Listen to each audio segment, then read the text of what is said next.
Assalamualaikum warahmatullahi wabarakatuh. Semoga semua kebaikan terlimpah kepada kita semua. Amin ya rabbal alamin. Abu Nawas merupakan seorang pujangga Arab yang terkenal dengan kecerdikan dan kecerdasannya.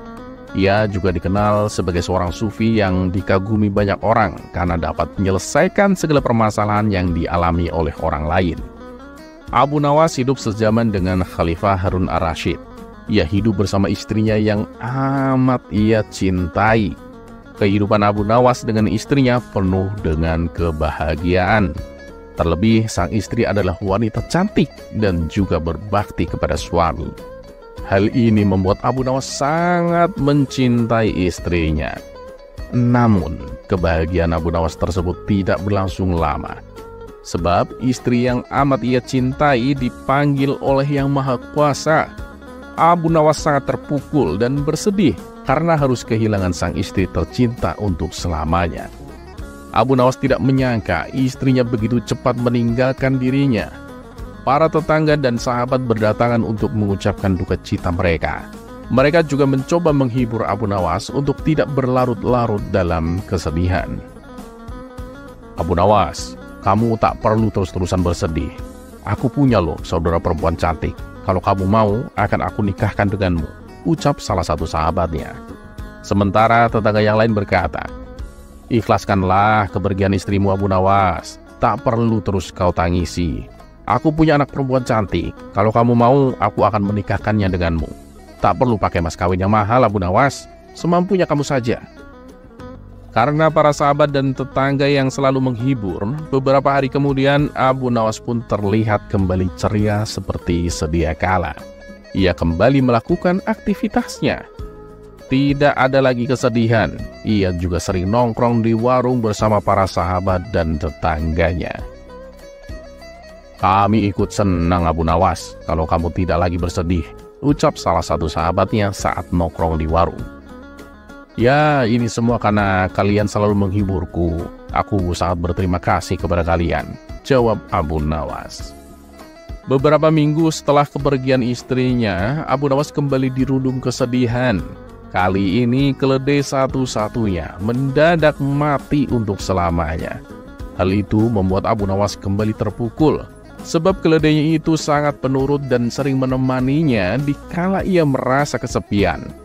Sudah hampir 1 bulan lamanya, Abu Nawas masih terlihat bersedih. Ia selalu mengurung diri di rumah. Abu Nawas juga tidak pernah keluar untuk berkumpul bersama sahabat dan para tetangganya. Hal itu membuat para sahabat dan tetangganya merasa heran dengan perilakunya. Sikap Abu Nawas yang aneh ini akhirnya menjadi perbincangan para tetangga. Aku heran sama Abu Nawas. Saat ditinggal mati istrinya, hanya beberapa hari saja dia bisa kembali ceria. Lah ini ditinggal mati keledainya, sudah 1 bulan lebih dia masih dirundung kesedihan, kata seseorang saat nongkrong di warung. Iya, bener omonganmu.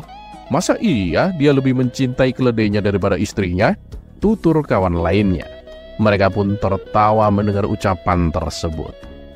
Tidak beberapa lama, datanglah Abu Nawas ke warung. Ia memilih untuk menyendiri di pojokan. Ia menatap satu persatu orang-orang di situ, kemudian menghela nafasnya. Kalau saja kalian ingat saat aku kehilangan istriku, kalian semua menghiburku. Bahkan ada yang menawarkan adik perempuannya untuk dijodohkan denganku. Ada pula yang menawarkan anak perempuannya untuk dijodohkan denganku. Sehingga saat kepergian istriku, aku tidak terlalu bersedih. Tapi sekarang, saat keledai kesayanganku mati, tidak ada seorang pun yang datang menghiburku. Tak ada yang menawarkan pengganti untukku, tutur Abu Nawas. Abu Nawas pun lalu pergi meninggalkan mereka. Orang-orang yang ada di situ menjadi bengong mendengar alasan dari Abu Nawas. Mereka pun sadar betapa pentingnya perhatian dan empati dalam menghadapi kehilangan. Tidak peduli apakah yang hilang itu manusia ataupun hewan kesayangannya.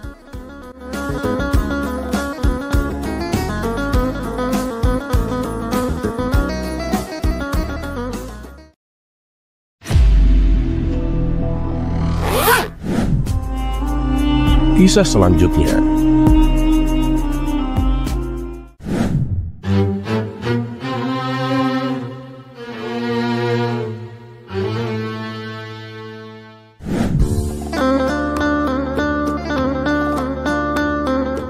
Suatu hari, Baginda Raja mendengar desas-desus tentang sebuah ajian legendaris yang disebut dengan Rawa Rontek. Menurut cerita, siapapun yang menguasai ajian ini akan mendapatkan keabadian dan tak akan pernah bisa mati. Tertarik dengan keabadian, Baginda Raja memutuskan untuk memanggil Abu Nawas. "Abu Nawas," panggil Baginda Raja dengan penuh semangat. Abu Nawas yang sedang menikmati teh di taman istana segera datang dan memberikan hormat kepada Baginda Raja. "Ada apa, Paduka yang mulia? Apakah ada yang bisa saya bantu?" Baginda Raja tersenyum dan berkata, "Abu Nawas, aku mendengar tentang sebuah ajian legendaris yang disebut Rawa Rontek. Katanya siapapun yang menguasai ajian ini akan menjadi abadi. Aku ingin kamu mencarinya untukku, Abu Nawas."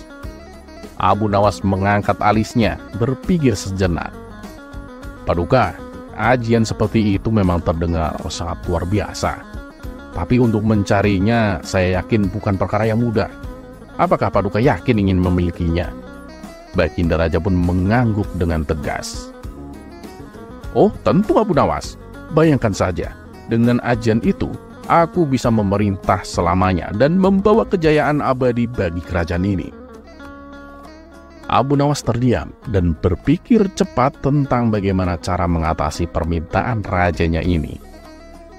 "Baiklah Paduka, saya akan mencari ajian Rawa Rontek untuk Paduka. Tapi saya perlu waktu dan mungkin beberapa percobaan untuk memastikan keasliannya." Baginda Raja mengangguk tanda setuju. "Oh, silakan Abu Nawas. Ambillah waktu yang kamu butuhkan. Aku percayakan tugas penting ini padamu." Abu Nawas pun pergi dari istana dengan misi mencari ajian Rawa Rontek. Beberapa hari kemudian, Abu Nawas kembali ke istana dengan sebuah gulungan kertas yang tampak kuno dan usang.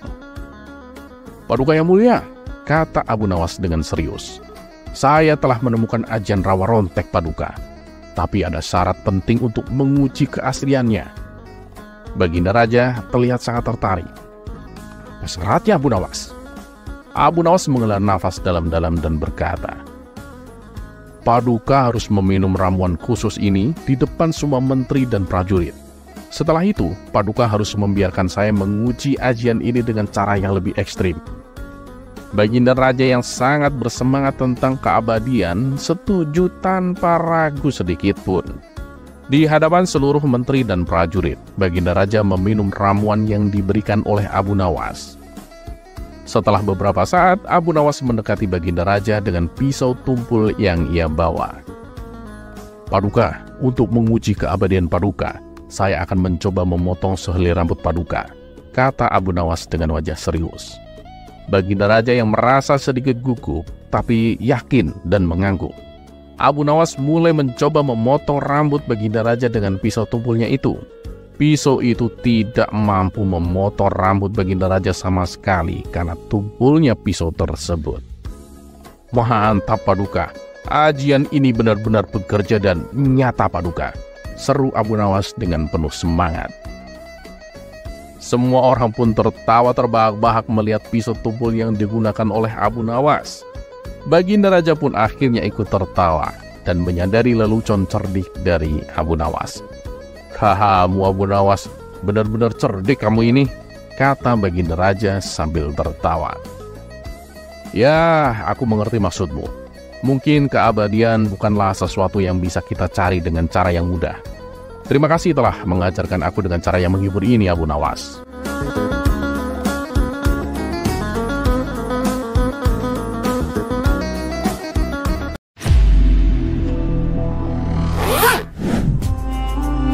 Kisah selanjutnya.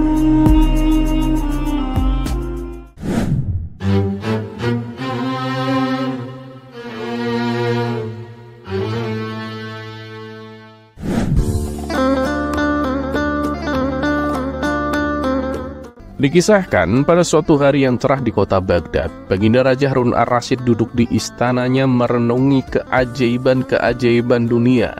Salah satu hal yang membuatnya penasaran adalah air Zam-Zam yang konon tidak pernah habis meski diminum oleh jutaan orang setiap tahun. Untuk mencari jawabannya, ia memanggil Abu Nawas yang terkenal dengan kecerdasan dan humornya. Ketika Abu Nawas tiba di istana, Baginda Raja langsung bertanya, "Abu Nawas, aku ingin tahu mengapa air Zam-Zam tidak pernah habis meski diminum oleh begitu banyak orang setiap tahunnya?" Abu Nawas kemudian berkata, "Paduka, sebenarnya jawabannya sederhana. Tapi untuk kali ini, izinkan saya menjelaskan dengan cara yang sedikit berbeda, Paduka." Baginda Raja dan seluruh hadirin tertarik dan mendekat untuk mendengar penjelasan dari Abu Nawas. Abu Nawas pun memulai ceritanya. "Jadi begini, Paduka. Suatu hari saya bermimpi bertemu dengan seorang malaikat di sebuah taman yang indah. Malaikat itu bertanya kepada saya, 'Abu Nawas, tahukah kamu mengapa air Zam-Zam tidak pernah habis?' Lalu saya menjawab, 'Mungkin karena ada sumur ajaib di bawahnya.'" Mendengar itu, kerumunan tertawa kecil menikmati analogi dari Abu Nawas yang sangat unik. Abu Nawas kemudian melanjutkan, "Nah, malaikat itu tersenyum dan berkata, 'Bayangkan ada sebuah sumur yang diisi ulang oleh tangan tak tampak setiap kali airnya diambil. Apakah kamu tahu siapa yang mengisi ulang air sumur itu?'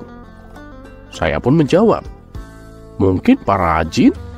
Malaikat itu tertawa dan kemudian berkata, 'Tidak, Abu Nawas, bukan para jin, tapi Allah yang Maha Kuasa.' Penduduk desa tertawa terbahak-bahak. Mereka membayangkan para jin itu sibuk mengisi ulang sumur. Abu Nawas kemudian berkata dengan nada lebih serius, namun tetap humoris, "Malaikat itu melanjutkan, Paduka. Katanya air Zam-Zam adalah salah satu keajaiban Allah. Allah menjaga agar air itu tidak pernah habis meskipun diminum oleh jutaan orang setiap tahunnya." Baginda Raja mengangguk, mulai memahami analogi dari Abu Nawas. Abu Nawas melanjutkan dengan nada penuh humor, "Tapi ada yang aneh, Paduka. Tiba-tiba di tengah taman itu muncul seorang penjual es krim. Malaikat itu bertanya kepada penjual es krim itu, 'Apakah kamu tahu mengapa air Zam-Zam tidak pernah habis?' Nah, penjual es krim itu menjawab, 'Mungkin karena aku belum pernah mencobanya untuk membuat es krim.' Malaikat itu tertawa dan kemudian berkata, 'Ya, cobalah. Mungkin kamu akan menemukan resep es krim paling ajaib di dunia.' Kerumunan tertawa terbahak-bahak. Bahkan beberapa orang sampai memegangi perut mereka karena tertawa terhibur oleh penjelasan cerdik dari Abu Nawas. Baginda Raja kemudian bertanya, "Jadi Abu Nawas, apakah ada penjelasan lain tentang mengapa air Zam-Zam yang tidak pernah habis itu?" Abu Nawas menjawab dengan kebijaksanaan, "Paduka, air Zam-Zam itu adalah salah satu tanda kebesaran Allah. Dengan kuasanya Allah menjaga air itu tetap ada untuk memenuhi kebutuhan para hambanya yang datang dari seluruh penjuru dunia. Ini adalah salah satu bentuk kasih sayang Allah kepada umat manusia." Kerumunan kembali tertawa dan bertepuk tangan, terkesan oleh kebijaksanaan dan humor Abu Nawas. Abu Nawas pun menutup dengan sebuah nasihat, "Ingatlah sahabat-sahabatku, bahwa di balik setiap keajaiban ada kebesaran dan kuasa Allah yang Maha Kuasa. Air Zam-Zam adalah salah satu bukti kasih sayang dan perhatian Allah kepada kita semua.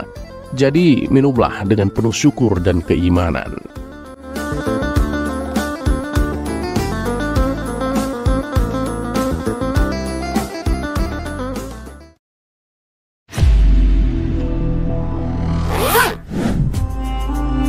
Kisah selanjutnya.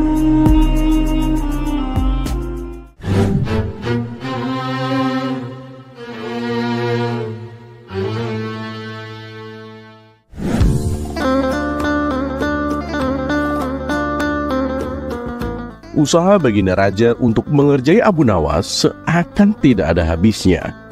Walaupun berkali-kali Baginda Raja yang kalah dan menanggung malu, tapi hal itu tak menjadikannya kapok berurusan dengan Abu Nawas. Baginya, semua tantangan yang diberikan kepada Abu Nawas hanyalah lelucon hiburan untuk menghibur dirinya, yang seharian penat dengan urusan kerajaan.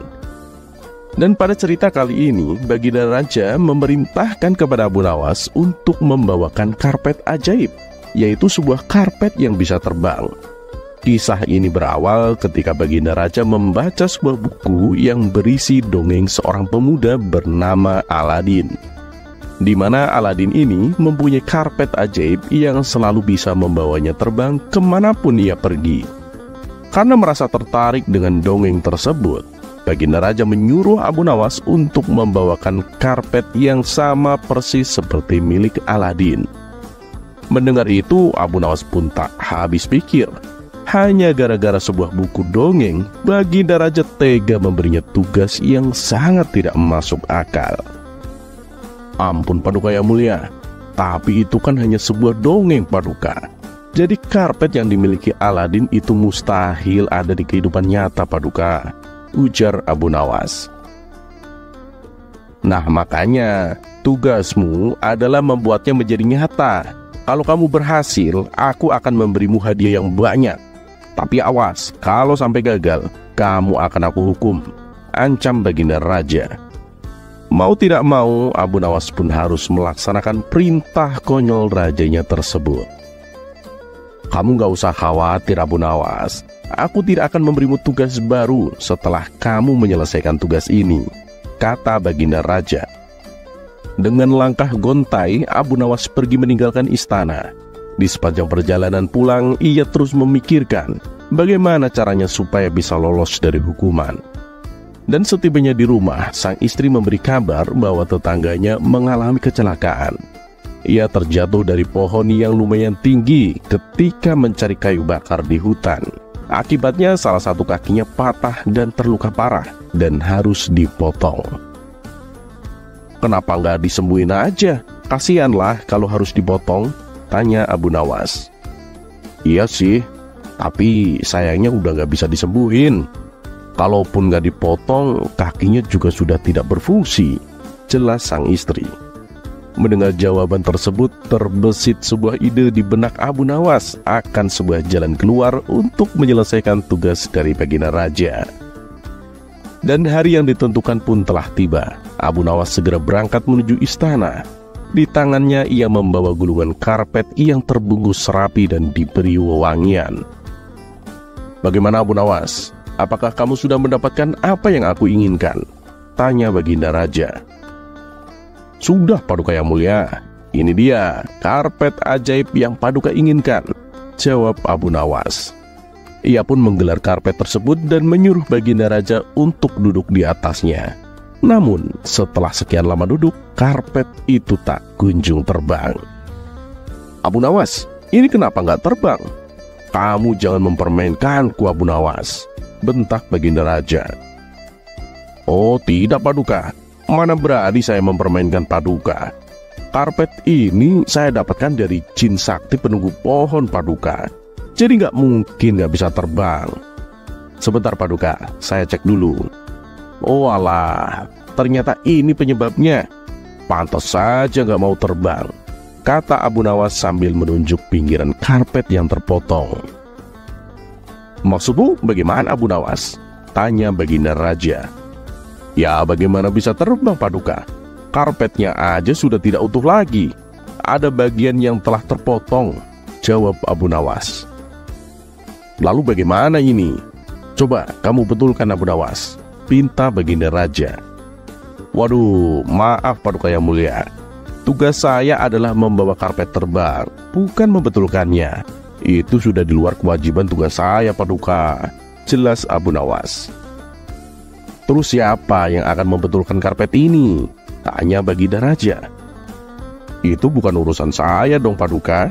Silahkan Paduka cari orang lain saja.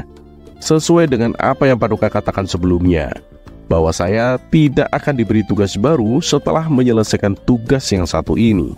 Dan tugas saya adalah membawa karpet ajaib yang bisa terbang, bukan membuat karpetnya supaya bisa terbang, balas Abu Nawas. Baginda Raja pun tak bisa membantah perkataan Abu Nawas itu. Usahanya kali ini untuk mengerjai Abu Nawas kembali mengalami kegagalan. Yang ada malah Abu Nawas mendapatkan hadiahnya yang sangat banyak.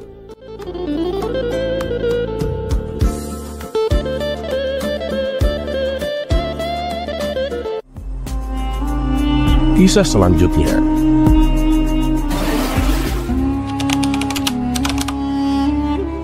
Di balik kecerdasan otaknya, ternyata Abu Nawas memiliki beberapa keterampilan yang mumpuni. Salah satunya adalah sebagai seorang penjahit. Dan bahkan sebelum menjadi orang kepercayaan Raja Harun ar-Rasyid, ternyata Abu Nawas pernah bekerja sebagai penjahit pada majikan yang bernama Tuan Amir. Ia bekerja dengan rajin, sehingga dengan mudah mendapatkan kepercayaan dari majikannya. Bagi majikan, Abu Nawas merupakan salah satu karyawan yang teladan. Meski demikian, Tuan Amir mengerti kebiasaan buruk Abu Nawas yang kerap kali meminum atau memakan makanan kepunyaan tuannya. Pada suatu hari, Tuan Amir datang dengan membawa satu kendi madu. Melihat majikannya datang dengan membawa sebuah kendi, Abu Nawas menghampiri majikannya. "Wahai Tuan, untuk apa kendi itu? Bolehlah aku meminta isinya?" tanya Abu Nawas. Karena khawatir madu itu akan diminum Abu Nawas, maka majikannya terpaksa berbohong. Abu Nawas, kendi ini berisi racun, dan aku tidak mau nanti kamu mati karena meminumnya," jawab sang majikan. Abu Nawas yang memang mengerti benar bahwa kendi yang dibawa majikannya itu khusus untuk madu, ia tidak dapat berbuat banyak. Tak lama setelah itu, sang majikan pun pergi keluar. Pada saat itu, Abu Nawas memutar otak untuk bisa meminum madu itu tanpa menyinggung perasaan majikannya. Karenanya, Abu Nawas menjual sepotong pakaian. Hasil penjualannya itu kemudian ia gunakan untuk membeli roti. Setibanya di tempat kerja, roti itu dimakan dengan menggunakan madu milik sang majikan. Hingga tak terasa, madu itu pun habis diminum Abu Nawas. Madu itu terasa sangat nikmat, sehingga membuat Abu Nawas merasa sangat kekenyangan. Abu Nawas kemudian kembali melanjutkan pekerjaannya tanpa menunjukkan gelagat yang mencurigakan. Namun, tak lama kemudian, majikannya datang dengan membawa sepotong roti. Alangkah terkejutnya Tuan Amir ini ketika mendapati tutup kendinya terbuka dan madu di dalam kendi itu sudah habis tak tersisa. Tak hanya itu, Tuan Amir juga mendapatkan sepotong pakaiannya telah hilang. "Ini pasti ulah Abu Nawas," gumamnya dalam hati. Tuan Amir pun langsung menghampiri Abu Nawas yang lagi sibuk bekerja menjahit pakaian. "Hei Abu Nawas, apa sebenarnya yang telah terjadi? Mengapa isi kendi ini habis dan sepotong pakaian telah hilang?" tanya Tuan Amir. "Maaf Tuan, tadi sewaktu Tuan pergi, ada sekelompok pencuri datang mengambil pakaian Tuan," kata Abu Nawas. "Lantas, apa yang kamu lakukan terhadap pencuri itu?" tanya Tuan Amir lagi. Mendapatkan pertanyaan yang terus-menerus dari majikannya, Abu Nawas semakin berpura-pura gemetar. Tapi meski demikian, dia tetap tidak kekurangan akalnya. "Saya ketakutan Tuan dan tidak bisa berbuat apa-apa," kata Abu Nawas. "Lantas, mengapa isi kendiku hilang? Apakah juga diminum oleh pencuri itu?" tanya Tuan Amir. "Oh tidak Tuan," jawab Abu Nawas dengan polosnya. "Lalu siapa yang telah meminumnya?" tanya Tuan Amir lagi. "Sekali lagi mohon maaf Tuan Majikan. Karena takut akan dimarahi oleh Tuan, maka saya putuskan untuk memilih bunuh diri saja, menggunakan racun yang ada di dalam kendi itu," jelas Abu Nawas. Mendengar pengakuan jujur dan keahlian akal Abu Nawas, Tuan Amir yang semula akan marah, akhirnya mengurungkan niatnya. Ia sadar jika semua itu juga kesalahannya, karena telah berbohong kepada bawahannya. Dan begitulah cara Abu Nawas untuk mendapatkan madu gratis.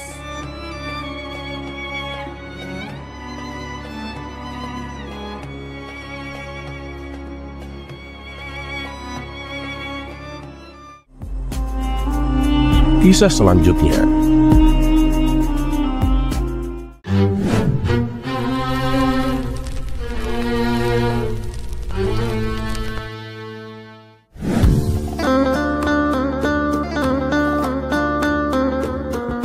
Suatu ketika, Abu Nawas mendengar kabar bahwa di sebelah tempat pemandian umum ada toko minyak wangi yang menjual candu. di mana candu tersebut katanya apabila ada orang yang menghisapnya, kesadarannya akan hilang alias mabuk. Karena penasaran, Abu Nawas pun timbul keinginan untuk mencobanya. Maka berangkatlah ia menuju toko minyak wangi tersebut. Ia lalu membeli sedikit candu dan dibawanya ke pemandian umum. Sambil berendam di air, Abu Nawas menghirup candu tersebut. Tapi setelah candu itu habis, Abu Nawas tak merasakan apapun. Ah, dasar omong kosong. Apanya yang bisa membuat mabuk? Aku masih waras begini dan sama sekali nggak kehilangan akal, gumam Abu Nawas dalam hati. Merasa dirinya kena tipu, ia pun keluar dari kolam pemandian dan hendak meminta ganti rugi. Ia pun berjalan dengan mantap seperti seseorang yang sedang menahan amarah. Orang-orang yang melihat perilaku Abu Nawas ini menjadi heran dan bertanya, "Kamu mau kemana, Abu Nawas?" tanya mereka. "Aku akan ke penjual minyak wangi itu, mau minta ganti rugi aku," jawab Abu Nawas. "Memangnya kenapa?" tanya mereka. "Dia telah menipuku. Katanya candu yang dijual bisa memabukkan dan bisa membuat orang kehilangan akal. Tapi aku sama sekali tak merasakan apapun. Aku masih waras dan aku juga baik-baik saja," jawab Abu Nawas. Spontan orang-orang tertawa mendengarnya. "Coba kau perhatikan apa yang sedang kau kenakan itu, Abu Nawas," seloroh mereka. Abu Nawas pun langsung melihat ke dirinya sendiri. Spontan ia terkejut dan heran. "Loh, kenapa aku bisa telanjang begini?" batin Abu Nawas dengan ekspresi wajah bingung. Begitu menyadari dirinya dalam keadaan telanjang, Abu Nawas pun segera berlari ke kolam dan menceburkan diri.